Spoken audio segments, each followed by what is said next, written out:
안녕하세요. 미국과 국제사회 바로 알기 방송의 마이클 심입니다.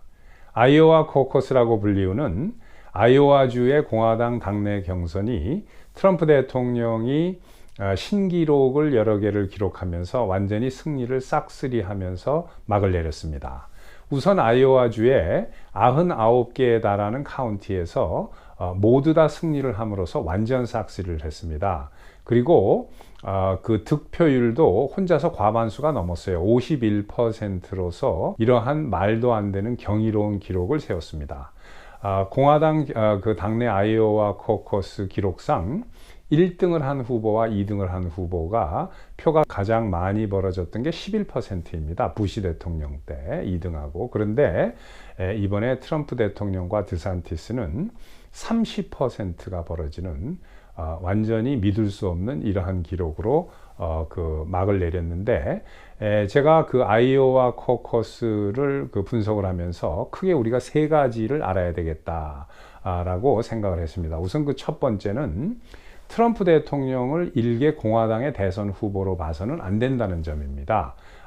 이 트럼프 대통령은 마가 운동으로, 트럼피즘으로 미국뿐 아니라 전 세계의 그 보수 우파 운동과 그 물결을 리드하고 있는 리더다. 이게 첫 번째고, 두 번째는 경선이 끝나고 나서 승리 연설을 할 때 트럼프 대통령의 2기 행정부에 펼칠 그 경제 정책이라든가 이런 것을 잠깐 엿볼 수 있었습니다. 그래서 그 말씀을 드리겠고, 세 번째는 이 니키 헤일리 후보 3등을 했죠. 이 후보가 요주의 인물이다라는 이러한 이야기를 오늘 여러분들께 드려보려고 합니다. 우선 첫 번째로 트럼프 대통령을 그저 공화당 후보로 보지 말아야 된다라는 것은 트럼피즘의 영향을 받아서 전 세계가 다 뒤집어졌죠. 계속 좌파 정권이 들어서던 그 스웨덴도 2년 전에 보수와 연정을 하는 그런 나라로 돼버렸고, 빅터 오반이 리드하는 헝가리는 완전히 트럼피즘의 영향을 받은 보수 우파 대통령이 잡았습니다. 그 이외에 지금 폴란드라든가 이런 나라도 마찬가지고, 프랑스는 아직 좌파가 잡고 있지만 르펜이라는 이 여자 보수 우파 리더가 트럼피즘의 영향을 받은 리더입니다. 그리고 포르투갈, 스페인 이런 나라도 보수 우파 성향이 두드러지고 있죠. 아직은 이 좌파가 그 정권을 잡고 있지만, 그러나 이태리는 완전히 그 멀로니 수상이 트럼프의 코치를 받은 수상입니다. 이 스티브 배넌을 통해서 이태리의 이 작년에 취임한 여수상, 이 멀로니 수상은 완전히 그 트럼피즘의 팬이죠. 그리고 최근에 아르헨티나에서도 트럼피즘의 이 피를 받은 사람이 그 대통령에 당선이 됐습니다. 그리고 그 이웃 나라인 캐나다도 아직은 좌파 저스틴 트루도가 수상이지만, 캐나다는 이제 내년이 총선입니다. 내년 총선에 지금 정권 교체가 이루어져서 우파 정권이 들었을 가능성이 엄청나게 그 높아지고 있죠. 그래서 트럼프 대통령은 완전히 세계적인 우리가 리더로 봐야지 공화당의 무슨 일개 후보가 아니다. 자, 그리고 트럼프 대통령의 표와 인기도가 모든 분야에서 다 늘었다는 것을 우리가 알아야 됩니다. 그 저소득층에서는 60%의 지지, 이것은 44%가 올라간 겁니다.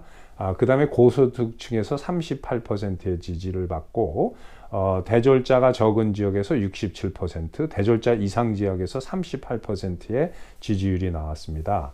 그 다음에 시골 지역에서 58%, 도심 외곽 지역, 여기는 이제 고소득과 중산층들이 사는 지역인데 48%의 지지율, 그리고 urban areas, 여기는 이제 도심 지역이죠. 57%의 지지가 나오고 있습니다. 그리고 무엇보다도 중요한 것은 evangelical이라고 해서 기독교층의 지지가 36%가 늘었습니다. 그리고 가장 많이 늘은 것은 여성층입니다. 여성층의 인기도가 2016년도에 24%에서 이번에 48%로 더블이 됐어요. 2배가. 이렇듯이 여성이고 고소득이고 그 대졸자 아니면은 모든 분야, 모든 캐테고리에서 다 트럼프 대통령의 인기도가 늘었다. 이것은 엄청나게 우리가 고무적으로 봐야 되는 겁니다. 그리고 이 분석 두 번째는 트럼프 대통령의 그 승리 연설에서 트럼프 대통령 2기 행정부의 그 정책을 약간 우리가 엿볼 수가 있었는데, 우선 하나는 산유 정책입니다. 기름을 엄청나게 파낼 것 같은 그런 이야기를 했어요. 트럼프 대통령 그 재임 당시에 미국이 역사상 산유를 가장 많이 해서 사우디보다도 더 많이 해서 세계 최고의 그 산유국이 미국이었습니다. 사우디가 아니라. 2019년도에는 한 달에 평균 3억 6천, 3억 7천, 4억 배럴 이상 뽑은 달도 있습니다. 12월 달 2019년도. 이런 식으로 트럼프 대통령 때 러시아가 맥을 못 춘 이유가 미국이 엄청나게 산유해서 수출을 하니까 국제 유가가 65불 이하로 떨어져서 전 세계 많은 사람들이 싼 가격에 그 휘발유하고 기름을 썼었어요. 모든 여러분들 기억하실 겁니다. 미국에서 웬만하면 2불대였습니다. 어느 주든지. 비싼 캘리포니아도 2불 몇십 전 이랬었어요. 3년 전까지만 하더라도. 그러나 바이든이 들어와서 산유를 그 중단을 하고 미국 내에 석유를 사다 쓰면서 엄청나게 인플레이션이 돼서 역사상 최악이죠. 2차 대전 이후로 제일 높았을 때가 70년도인데 그때 이 8.8%가 안 올라갔습니다. 7.8%, 7.5%였어요.